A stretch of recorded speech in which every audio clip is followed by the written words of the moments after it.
S, இப்போ நம்ம பார்க்கும்போது டீரெகனைசேஷனோட செம்ம ஏ லிமிடெட் வந்து என்ன செய்யுதுங்க, டீரெகனைஸ் பண்ணுறாங்க. அதாவது ஏ has length of sum of rupees 10 lakhs at 18% dependent upon 10 years. Loan had fair value 12 lakh 23,960. Effective rate of interest வந்து 13%. அதாவது அந்த 10 லட்சத்துடைய 18 ப்ரெசன்ட் வேல்யூ செக் பண்ணி பார்த்தா இதாகுது. அது ஃபேர் வேல்யூ சொல்லுவாங்க இதை. சரி, okay. Mitigate the payment risk but the same time retaining control over the loan.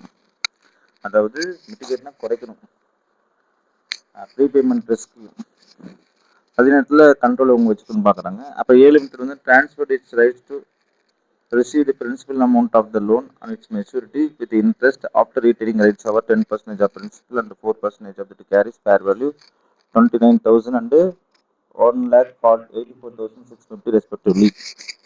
The considerations for the transaction was 990,000. The interest component retained includes 2% fees towards collection of principal and interest that has fair value 65,160. That means என்ன சொல்றாங்க, இந்த பேமெண்டோட risk குறைக்கணுன்றதுக்காக சில control over வச்சுக்கிறாங்க. இப்போ a limited transfer its rights to receive the principal amount of the loan on maturity with interest after returning 10% of principal and 4% of interest. அதோட ரெண்டுத்தோட value 29,000. இப்போ interest 29,000 plus principal 1,84,620. இது ரெண்டுத்தையும் இவங்களே வச்சுக்கிறாங்க. கண்ட்ரோல் இவங்க வந்து டீரெகனைஸ் பண்ணாமல் இவங்களே வச்சுக்கிறாங்க. அப்போ 1,84,620. ஸோ 2,13,620 இவங்க வச்சுக்கிறாங்க டோட்டலில். லாஜிக் புரிஞ்சுக்கோங்க. Plus interest component includes return includes 2% service fees. அப்போ சர்வீஸ் ஃபீஸு 65,160. அப்போ அந்த சர்வீஸ் ஃபீஸையும் இதோட 160. சி நல்லா கவனிச்சுக்கணும். இது வந்து இன்க்ளூடான்னு கேட்குறாங்க, நல்லா கவனிக்கணும். Service fees interest component return includes 2% of service fees. அப்போ 65,160 ரூபா. அப்போ 2,13,620 மைனஸ் 65,160 இன்க்ளூட் ஆகிடுதான்னு கேள்வி. சரிதான், கணக்கில் குழப்பமான விஷயம். நம்ம ட்ரை பண்ணி பார்ப்போம். நம்ம பதில் பண்ணணும். தமிழ் உங்களை எக்ஸ்பிளனேஷன் பண்ணுற ஒவ்வொன்றா பண்ணுங்க.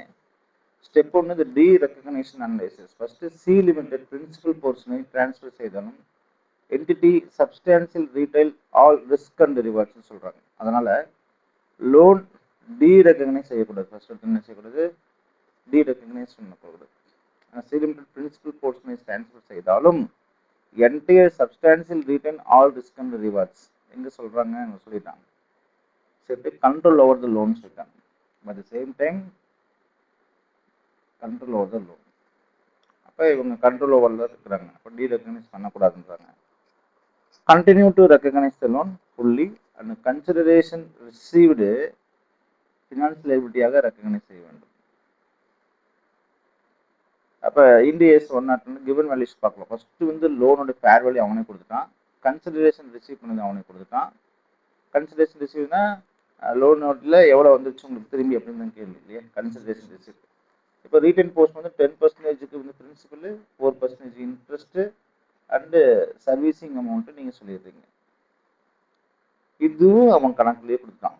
ரீசன் ஃபர்ஸ்ட் சொல்லிட்டாங்க, ரைட் ஓவர் 10% பிரின்சிபல்ஸ் அண்டு 4% இன்ட்ரெஸ்ட்னு சொல்லிட்டாங்க. இன்ட்ரெஸ்ட் போர்ஷன் பிரின்சிபல் போர்ஷன்ஸ் சொல்லிட்டாங்க. Interest portion principal portions. First of all what is journal entries? Journal entries என்ன வரும் அப்படின்னா சிம்பிள் தான். கன்சிடரேஷன் ரிசீவ் பண்ணவே பேங்க் அக்கௌண்ட், எனக்கு காசு உள்ள வருது, debit what comes in, so bank account theta to financial liability. இந்த மாதிரி போனால் தவறு, இது வரைக்கும் நம்ம எடுத்து கரெக்டாக இப்படி நம்ம மாற்றி போட போகிறோம். ஸோ கிவன் வந்து லோன் அமௌண்ட்டு 10 லட்சம் ரூபாய், ஃபேர் வேல்யூ கொடுத்துட்டாங்க, கன்சிடரேஷன் கொடுத்துட்டாங்க 10% இல்லை 4% சர்வீசிங் காஸ்ட் கொடுத்தாங்க. Everything is they have given. But நம்ம அனலைஸ் பண்ணும்போது வேற மாதிரி பண்ண போகிறோம். So what is the total fair value? 4,23,920 fair value retain எவ்வளோ பண்ணிக்கிறாங்கன்னு தான் கேள்வி. அப்போ நல்ல கவனிங்க,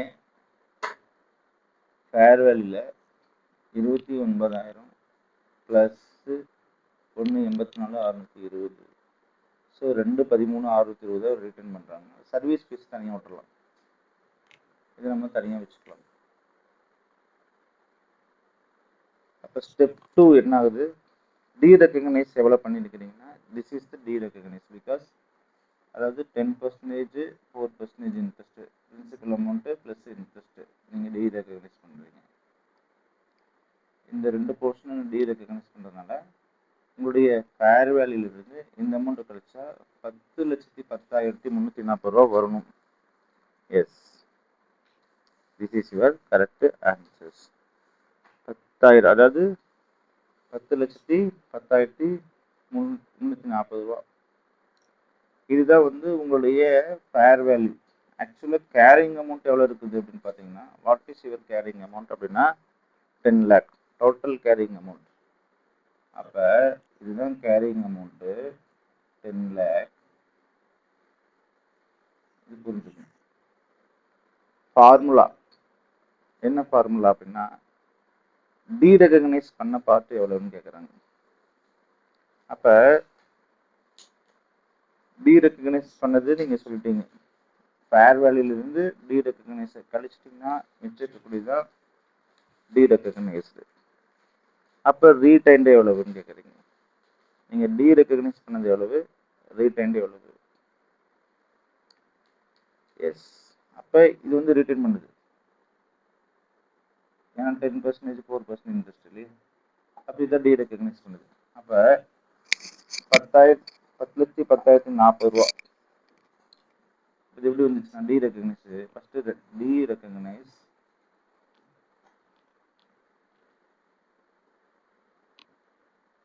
ரீடைன்டு. ரீடைன்டு எவ்வளவு, டீரெகனைஸ்டு எவ்வளவு நம்ம பார்க்க போகிறோம். C, very simple.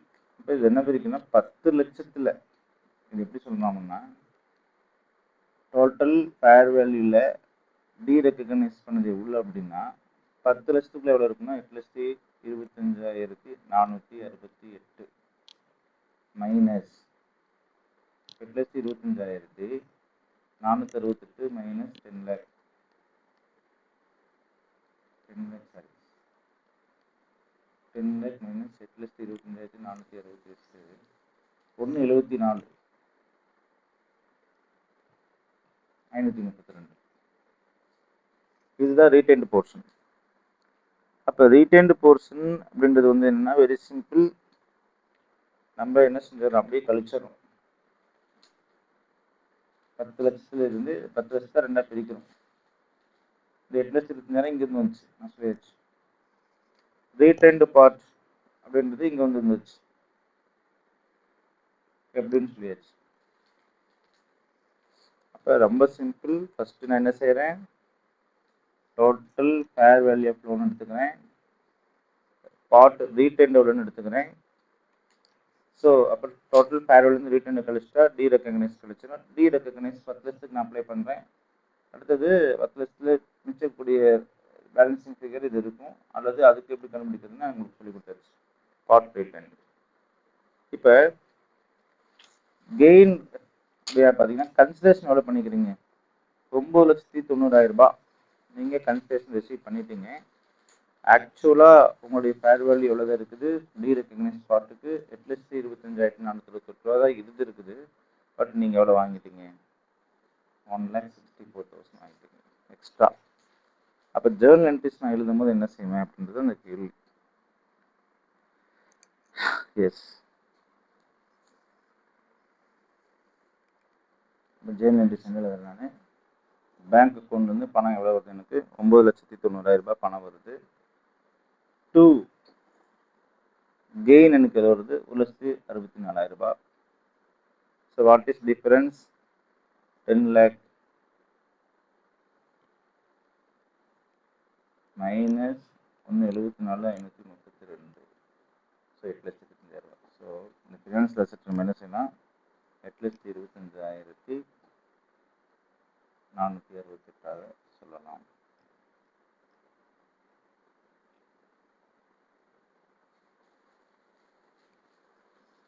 அவ்வளோதான். இது இன்னொரு மெத்தட்லையும் போடுறாங்க, நமக்கு தேவையில்லாது. பட் ஃபேர் வேல்யூவிலிருந்து டீரெகனைஸ் பார்ட்டை கழிக்கிறாங்க. What is your fair value? Pan list 23,000 first side, pan list 23,000. அது ஃபேர் வேல்யூ டீரெகனைஸ் பண்ணுறது தான் கேள்வி. சரி, 2,13,620 வந்தது வந்து பிரின்சிபல் அமௌண்ட்டையும் இன்ட்ரெஸ்ட் போர்ஷனையும் நீங்கள் கொடுக்குறீங்க, அது வந்துடும். ஆக்சுவலாக இன்ட்ரெஸ்ட் போர்ஷன் அப்படின்றது வந்து 1,84,000 இல்லைங்களா? இப்போ இந்த 1,84,620 மைனஸ் 65,160 போட்டால் 1,19,460 29,000 ப்ளஸ் 65,160 இப்படி போட்டாலும்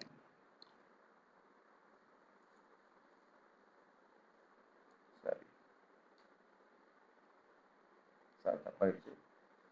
1,84,620 மைனஸ் 65,160 ப்ளஸ் 29,000 ப்ளஸ் 65,160 அப்படின்ற மாதிரி 2,13,000 இப்படி வச்சுருந்தது எல்லாத்துக்கும் தெரியும். அப்போ again I tell you, listen, this concept is very clearly. First loan amount 10 லட்ச ரூபா கேரிங் அமௌண்ட்டாக இருந்துருக்குது, ஃபேர் வேல்யூ 12 லட்ச ரூபாய் இருந்துருக்குது, லோன் அமௌண்ட் ரிசீவ் ஆகுது. அப்போ ஃபேர் வேல்யூலேருந்து எதை கழிக்கணும், ரீட்டன் பார்ட்டை கழிச்சிடணும். ரீட்டன் பார்ட்டோடைய ஃபேர் வேல்யூ தான் அவங்க கொடுத்துக்கிறோம். ஸோ அப்போ நமக்கு வந்து 2,13,000 அப்படின்றது வந்து ரீட்டன் பார்ட்டு கிடைச்சிருச்சு. ரீட்டன் பார்ட்டு கிடைச்சா வந்து டீரெகனைஸ் கிடைச்சிச்சு. டீரெகனைஸ் வந்து இது 12 லட்சத்துக்கு முன்னாடி எவ்வளோனா 10 லட்சத்துக்கு எவ்வளோன்னு சொல்லி போட்டால் இவ்வளோ கெட்ட answers and this is also return part. அப்போ டீரெகனைஸ் பார்ட் 25,000 தான். ஆனால் நீங்கள் வாங்கினது கன்சிடரேஷன் 9,000. ஸோ உங்களுக்கு லாபம் வந்துருக்குது 1 லட்சம். அப்போ bank account at 9,90,000 gain 1,64,000 loan அமௌண்ட்டோட carrying value minus financial asset retain போட்டிங்கன்னா you will get an answers. So அப்போ பேலன்ஸ் ஷீட்டில் ஃபினான்ஷியல் அசெட்ஸில் ரீட்டைன் பண்ணது எவ்வளவு? 1,74,532 தான் நீங்கள் போடுவீங்க. ஏன் 1,74,532 உங்களுக்கு நான் எக்ஸ்பிளைன் பண்ணியாச்சு ரீட்டைன் போர்ஷன். அதே மாதிரி பிரேக்கப் வந்து 23,964 ரூபா 4% இன்ட்ரெஸ்ட் அண்டு சர்வீசிங் காஸ்ட். இது எப்படி வருதுங்க அப்படின்னும் பொழுது இதுதான் இப்போ உங்களுக்கு குழப்பம். எப்படி வந்து 23,694 ரூபா வந்துச்சு அப்படின்னா 2,13,620 அப்படின்றது வந்து நான் இங்கே பிரித்து சொன்னேன், இங்கே பிரிச்சிருப்பேன் பாருங்க.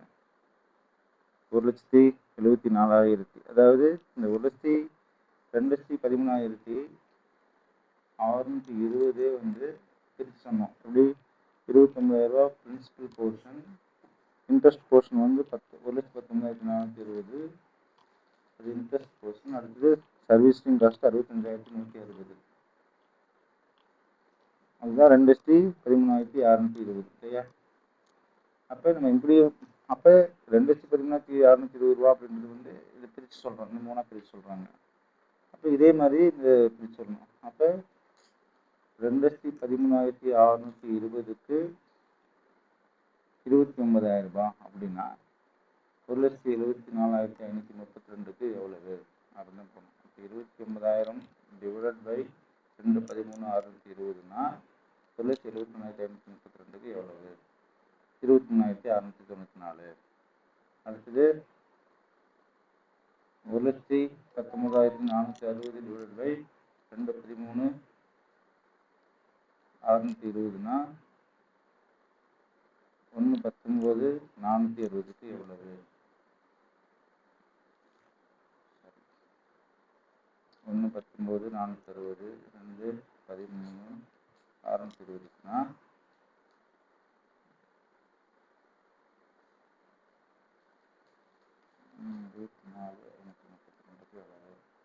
94,97 அடுத்தது 65,160 2,13,620க்குனா 1,74,532 எவ்வளவு? இது எல்லாமே ரெகக்னைஸ் பண்ணலாம். அதாவது ரீட்டைன் போர்ஷன் தவிர இந்த ரீட்டைன் போர்ஷன் தகுந்த மாதிரி பிரின்சிபல் இன்ட்ரெஸ்ட் அது வந்து ரீட்டைன் போர்ஷன் 174க்கு. ஏன்னா அது வந்து ஃபேர் வேல்யூ பிரிச்சிங்க, இப்போ ரிட்டன் போர்ஷன் போகணும்னா அதுக்கு நம்ம தனியாக பிரித்து காமிக்கிறது ரொம்ப சால சிறந்தது. This is very very easy sum. Thank you for வாட்சிங்.